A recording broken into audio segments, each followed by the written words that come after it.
ಪ್ರೀತಿ ವೀಕ್ಷಕರೇ, ಏನು ರಾಜ್ಯಾದ್ಯಂತ ಸರ್ಕಾರಿ ಪ್ರಥಮ ದರ್ಜೆ ಕಾಲೇಜುಗಳಲ್ಲಿ ಗೆಸ್ಟ್ ಫ್ಯಾಕಲ್ಟಿ ಕೆಲಸ ಮಾಡ್ತಾ ಇದ್ದಾರೋ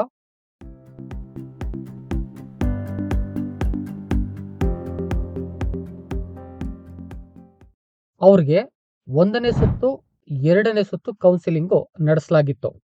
1ನೇ ಸುತ್ತಲ್ಲಿ ಯಾರೆಲ್ಲ ಕಾಲೇಜುಗಳನ್ನು ಆಯ್ಕೆ ಮಾಡಿಕೊಂಡ್ರೋ ಅವರು ವರದಿ ಮಾಡ್ಕೊಂಡಿದ್ರು. ಆದ್ರೆ 2ನೇ ಸುತ್ತಿನಲ್ಲಿ ಯಾರೆಲ್ಲ ಕೌನ್ಸಿಲಿಂಗ್ನ ಅಟೆಂಡ್ ಮಾಡಿದ್ರೋ ಅಲ್ಲಿ ಯಾರು UGC ಅರ್ಹತೆಯನ್ನು ಹೊಂದಿದಾರೋ ಅವರು ಕಾಲೇಜುಗಳನ್ನ ಆಯ್ಕೆ ಮಾಡ್ಕೊಂಡ್ರು, ಅಂದ್ರೆ ವರದಿನೂ ಕೂಡ ಮಾಡ್ಕೊಂಡ್ರು. ಆದ್ರೆ ಯಾರೆಲ್ಲ ನಾನ್ UGC ಆಯ್ಕೆ ಆಗಿದ್ರೋ ಅಂಥವ್ರು ಕೋರ್ಟ್ ಆದೇಶ ಬರುವವರೆಗೆ ವರದಿ ಮಾಡ್ಕೊಳ್ಳೋದಕ್ಕೆ ಸಾಧ್ಯ ಇಲ್ಲ, ಆದೇಶ ಬಂದ ಮೇಲೆ ನಾವು ಹೇಳ್ತೀವಿ ಎಂಬುದಾಗಿ ಅದನ್ನು ಕಾಯ್ದಿರಿಸಲಾಗಿತ್ತು. ಆದ್ರೆ 3ನೇ ಸುತ್ತಿನ ಕೌನ್ಸಿಲಿಂಗ್ಗೆ ಈಗ ಡೇಟ್ ಅನ್ನ ಅನೌನ್ಸ್ ಮಾಡಿದೆ DCE. ಕಾಲೇಜು ಶಿಕ್ಷಣ ಇಲಾಖೆ ದಿನಾಂಕ 6/2/2026 ಈ ಸುತ್ತೋಲೆಯನ್ನು ಬಿಡುಗಡೆ ಮಾಡಿದೆ. ಅವ್ರು ಹೇಳ್ತಾ ಇದ್ದಾರೆ 2025-26ನೇ ಸಾಲಿಗೆ ಅತಿಥಿ ಉಪನ್ಯಾಸಕರನ್ನು ಆಯ್ಕೆ ಮಾಡಿಕೊಳ್ಳುವ ಸಂಬಂಧ 3ನೇ ಸುತ್ತಿನ ಆನ್ಲೈನ್ ಕೌನ್ಸಿಲಿಂಗ್ ಅನ್ನು ನಡೆಸುವ ಬಗ್ಗೆ ಎಂಬುದಾಗಿ ಹೇಳಿದ್ದಾರೆ.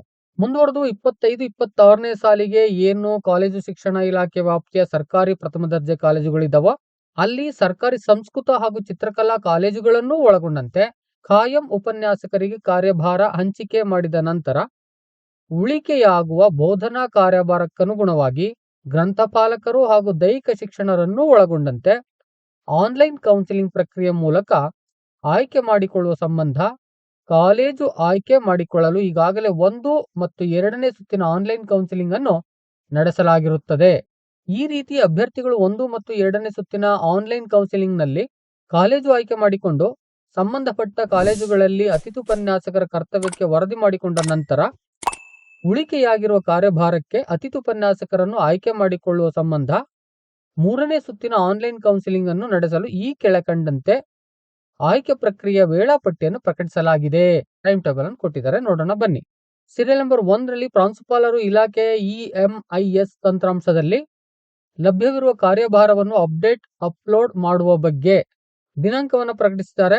6/2/2026ರಿಂದ 8/2/2026 ಒಳಗೆ ಪ್ರಾಂಶುಪಾಲರು ಕಾರ್ಯಭಾರ ಏನೇನೆಲ್ಲ ಉಳಿದಿದವೋ ಅವನ EMIS ನಲ್ಲಿ ಅಪ್ಡೇಟ್ ಮಾಡಬೇಕು.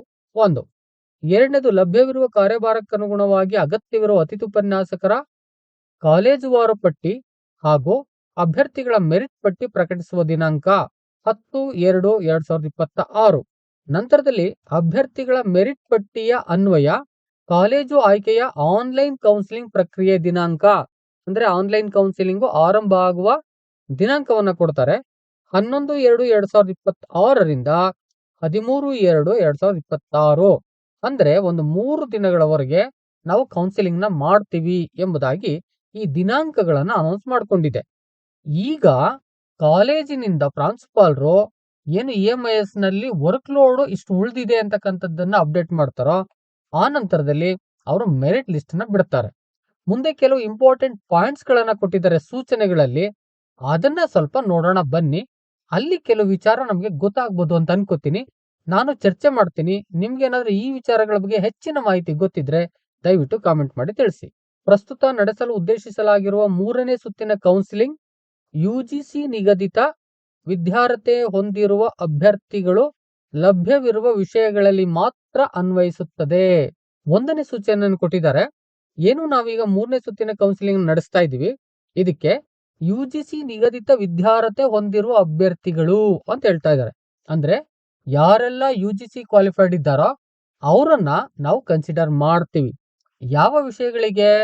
ಈಗ UGC ಕ್ವಾಲಿಫೈಡ್ಗೆ ಕ್ಯಾಂಡಿಡೇಟ್ ಯಾರ್ಯಾರು ಅವೈಲಬಿಲಿಟಿ ಇದ್ದಾರೋ ಯಾವ್ಯಾವ ಸಬ್ಜೆಕ್ಟ್ ಬೇಕೋ ಅದನ್ನ ನಾವು ಕನ್ಸಿಡರ್ ಮಾಡ್ತೀವಿ. ಈಗ UGC ಕ್ವಾಲಿಫೈಡ್ ಇಲ್ಲದೆ ಇರೋರ್ನ ಈ ವಿಷಯಗಳು, ಅಂದ್ರೆ ಯಾವೆಲ್ಲ ಉಳಿಕೆ ವಿಷಯಗಳಿದಾವೋ ಗೆಸ್ಟ್ ಫ್ಯಾಕಲ್ಟಿ ಬೇಕೋ ಅವ್ರನ್ನ ಕನ್ಸಿಡರ್ ಮಾಡ್ತಾರಾ ಅಂತ ಹೇಳಿದ್ರೆ ಇಲ್ಲ ಅಂತೆ. ನೆಕ್ಸ್ಟ್ ಪಾಯಿಂಟ್ ಅನ್ನು ಹೇಳ್ತಾರೆ, ನೋಡೋಣ ಬನ್ನಿ.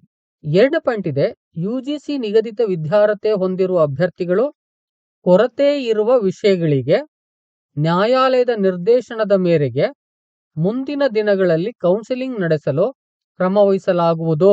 ಇಲ್ಲಿ ಯಾರೆಲ್ಲ UGC ಕ್ಯಾಂಡಿಡೇಟ್ಗಳಿದಾರೋ ಯಾವ್ಯಾವ ವಿಷಯಗಳಿಗೆ ಸಿಗ್ತಾರೋ ಅವ್ರನ್ನ ಫಿಲ್ ಮಾಡ್ಬಿಡ್ತೀವಿ.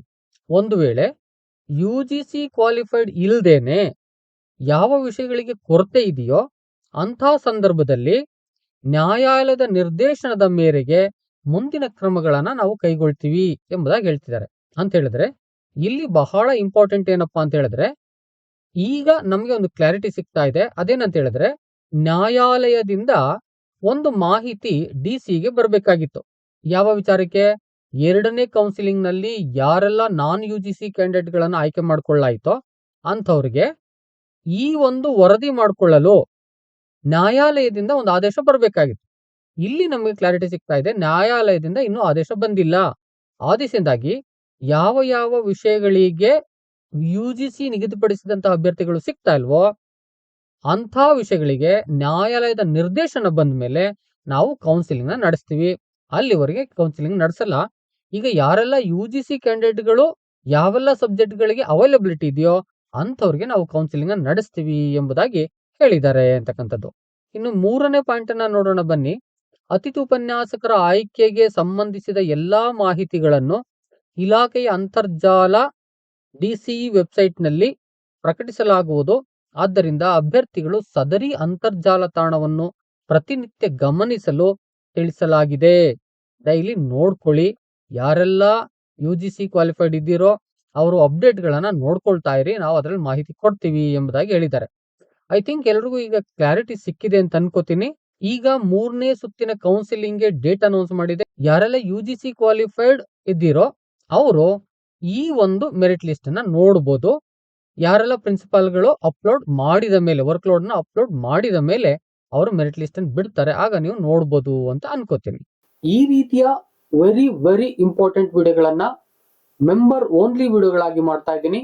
ನೀವೇನಾದ್ರೂ ನನ್ನ ಚಾನೆಲ್ ನ ಇನ್ನೂ ಮೆಂಬರ್ಶಿಪ್ ತೆಗೆದುಕೊಂಡಿಲ್ಲ ಅಂತ ಹೇಳಿದ್ರೆ ನನ್ನ ಚಾನೆಲ್ ನೇಮ್ ಪಕ್ಕ ಇರ್ತಕ್ಕಂಥ ಜಾಯಿನ್ ಬಟನ್ ನ ಕ್ಲಿಕ್ ಮಾಡಿ ಮೆಂಬರ್ಶಿಪ್ ನ ತೆಗೆದುಕೊಳ್ಳಿ. ನಾನ್ ಮಾಡ್ತಕ್ಕಂಥ ಮೆಂಬರ್ ಓನ್ಲಿ ವಿಡಿಯೋಗಳು, ಮಾಹಿತಿ ಭರಿತ ವಿಡಿಯೋಗಳು ನಿಮಗ್ ಬಂದು ತಕ್ಷಣದಲ್ಲಿ ತಲುಪ್ತವೆ. ಜೊತೆಗೆ ಪಬ್ಲಿಕ್ ಆಗುವ ಮುನ್ನ ಎಲ್ಲಾ ವಿಡಿಯೋಗಳು ನಿಮಗ್ ಬಂದು ತಲುಪ್ತವೆ. ಪ್ರತ್ಯಕ್ಷಕರೇ, ಇದಿಷ್ಟು ಮಾಹಿತಿಯಾಗಿತ್ತು. ವಿಡಿಯೋ ಇಷ್ಟ ಆಗಿದ್ರೆ ಲೈಕ್ ಮಾಡಿ.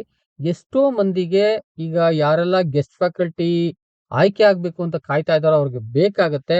ಮಾಹಿತಿಗಾಗಿ ದಯವಿಟ್ಟು ಶೇರ್ ಮಾಡಿ. ಇದಿಷ್ಟು ಇವತ್ತಿನ ಮಾಹಿತಿಯಾಗಿತ್ತು. ಮತ್ತೊಂದು ಇನ್ಫಾರ್ಮೇಟಿವ್ ವಿಡಿಯೋ ಜೊತೆ ನಿಮ್ಮೊಟ್ಟಿಗೆ ಬರ್ತೀನಿ. ಅಲ್ಲಿವರೆಗೆ thank you and all. Love you all. Video ನೋಡಿದ ಪ್ರತಿಯೊಬ್ಬರಿಗೂ ಕೂಡ ಅನಂತ ಧನ್ಯವಾದಗಳು.